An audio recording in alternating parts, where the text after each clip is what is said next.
Hello dear students, आप सबका बहुत बहुत स्वागत है आपके अपने यूट्यूब चैनल एजुकेशनल में। मैं काशिफ सर आज आपके लिए लाया हूँ सिंस और फॉर। आज हम पढ़ेंगे सिंस और फॉर। स्टूडेंट अक्सर मुझसे पूछते हैं सर सिंस और फॉर कहाँ इस्तेमाल किया जाता है। ये प्रेजेंट परफेक्ट कॉन्टिन्यूअस में इस्तेमाल किया जाता है, पास्ट परफेक्ट कॉन्टिन्यूअस में इस्तेमाल किया जाता है, फ्यूचर परफेक्ट कॉन्टिन्यूअस में इस्तेमाल किया जाता है। लेकिन कैसे इस्तेमाल करें, कहाँ सिंस इस्तेमाल करना है, कहाँ फॉर इस्तेमाल करना है, ये कंफ्यूजन स्टूडेंट्स में बनी होती है। तो मैं आज आपको इसी कंफ्यूजन से बाहर निकलने की कोशिश करता हूं। See, first of all we study since. Since सबसे पहले हम सिंस पढ़ेंगे। Since is used for point of time. Sir ये पॉइंट ऑफ टाइम क्या होता है? जी बिल्कुल सही सवाल आपने पूछा। पॉइंट ऑफ टाइम क्या होता है? पॉइंट ऑफ टाइम कोई निश्चित समय नहीं होता, बल्कि समय का एक पार्ट हमको पता होता है और दूसरा पार्ट हमको पता नहीं होता है। वो अब तक का होता है। देखिए, अब जैसे कह रहा है तो बहुत सारी बातें हम इस तरीके से बोलते हैं। सुबह से मैं यहाँ बैठा हुआ था, तो कल 2 घंटे से मैं ये कर रहा हूँ, 2 बजे से मैं आपका इंतजार कर रहा हूँ, 2 दिन से मैं आपको ढूंढ रहा हूं। ये सारी चीजें हम सेंस में इस्तेमाल कर सकते हैं। दूसरी, अगर वन वर्ड बात करना चाहें, नंबर के साथ हमको फॉर का इस्तेमाल करना होता है। जहां एक समय बताने के लिए नंबर नहीं आते हैं, वहां पर हम सिंस का इस्तेमाल करते हैं। देखिए, I have been teaching since morning. मैं पढ़ा रहा हूं सुबह से। मैं पढ़ा रहा हूं सुबह से। I have been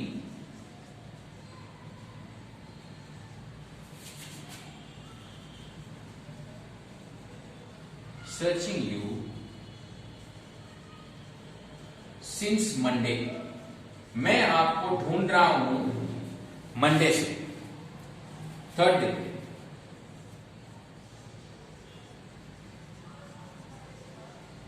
She has been waiting for you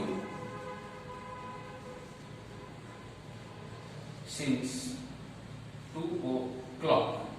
2 o'clock. वो 2 बजे से आपका इंतजार कर रहे हैं। 2 बजे से आपका इंतजार कर रहे हैं। They have been living in UP since 2011. वो लोग 2011 से यूपी में रह रहे हैं। अब आप कहेंगे सर आपने नंबर कहा था, ये भी नंबर है, ये नंबर नहीं है sir. This is the name of the year. ये नेम ऑफ द ईयर है 2011, ये नंबर नहीं है।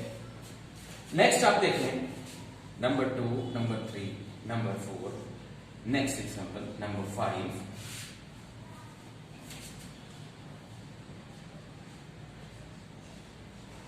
We have been studying. We have been studying since November. We have been studying since November.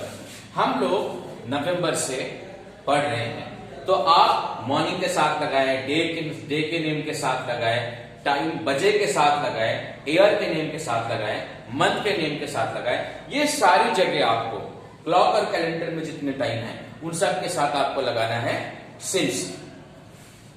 Okay, तो आप समझ गए सिंस को हमको कैसे इस्तेमाल करना है।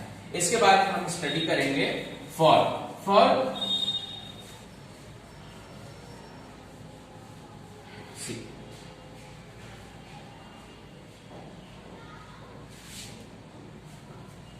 Next is for.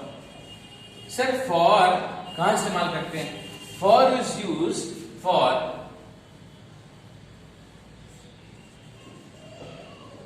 Period of time. Sir period of time का मतलब क्या होता है? Very simple, period of time का मतलब होता है कि समय के दोनों हिस्से आपको मालूम होना चाहिए। काम कब से कब तक, बात कब से कब तक, चीजें कब से कब तक। जब आपको दोनों पॉइंट पता होगा उसको हम पीरियड ऑफ टाइम कहते हैं। जैसे number 1, we have been living in this house for 6 years। हम लोग इस घर में रह रहे हैं 6 सालों से। 6 साल एक निश्चित समय है। ऐसी बातों के लिए हम फॉर का इस्तेमाल करते हैं। Number 2,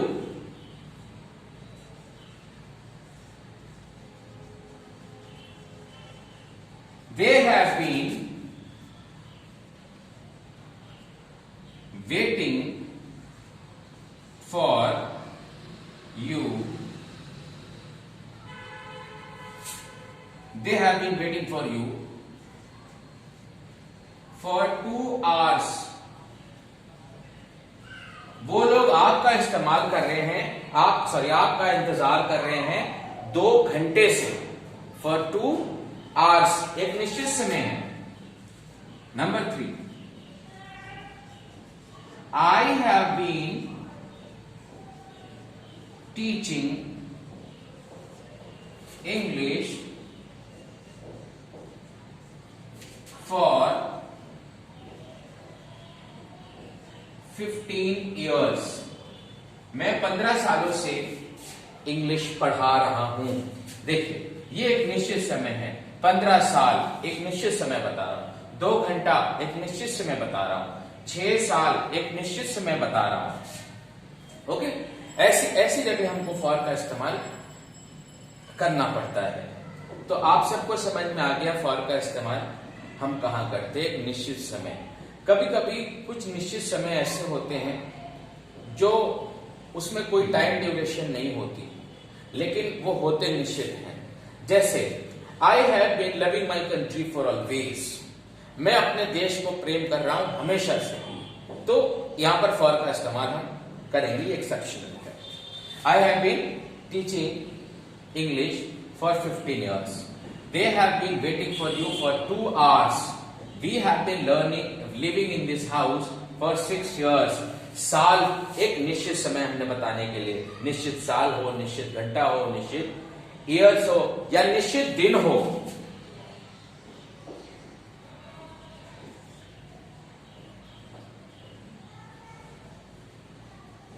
She has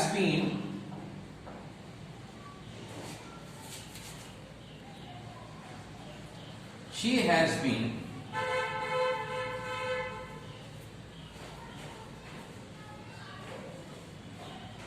preparing for exams for 17 days। What? She has been preparing for exams for 17 days। वो अपनी परीक्षाओं के लिए तैयारी कर रही है 17 दिनों से। Okay, number of days, number of years, number of hours, number of years, कुछ भी आपको बताना, नंबर ऑफ मंथ्स आपको बताना हो, नंबर ऑफ मंथ्स आपको बताना हो।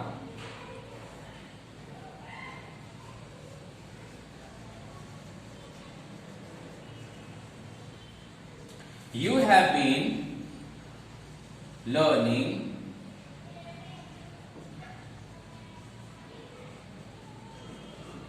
English for 6 months। आप 6 महीनों से इंग्लिश सीख रहे हैं। आप सबको ये सारे एग्जाम्पल से स्क्रीनशॉट लेके इसको देख लें तो आपको आसानी से समझ में आ जाएगा। इसमें आपको ज्यादा कंफ्यूजन नहीं होगी। आई होप आप सबको समझ में आ गया हो। कमेंट करके मुझे बताएं और मेरे चैनल को सब्सक्राइब करें if you have not subscribe yet.